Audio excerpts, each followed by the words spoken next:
ahọpụtago Maazi Obidiegwu Dika Onyeisi Oche sitere na Ajana Kindred ijere ndị Enuagu Village Amanuke ozi na kansụl ime obodo Ọka North nke steeti a. Ya bụ ituru ugo mmeri nakwa nkwupụta ya sitere n'etu esi wee nye ya ikike ma guzobe ya site n'aka ndị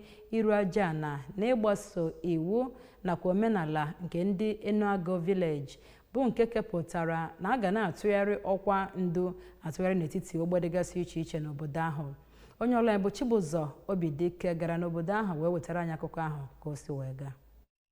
Ka nrọpụta ahụ si aga, ọkwa onyeisi oche nakwa ọkwa provost bụ nke ruru Umunna Ajana makwa ọkwa ndị ọzọ bụ nke a ga-eke n'ime ụmụnna ndị nke ọzọ n'obodo ahụ. N'oge ọ nọ na-eme omenala nkwupụta na ọ bụ Maazi Obidiegwu ka ahọpụtara dịka onye ga-eje nọchite anya ụmụnna ha n'obodo ahụ. Chief Nwafọ Ezebilo nọzikwa n'iru ndị okenye ndị ọzọ wee kọwaa na ọ bụ maka obi umeala nakwazi ezi akparamagwa Maazi Obidiegwu gosigoro n'obodo ahụ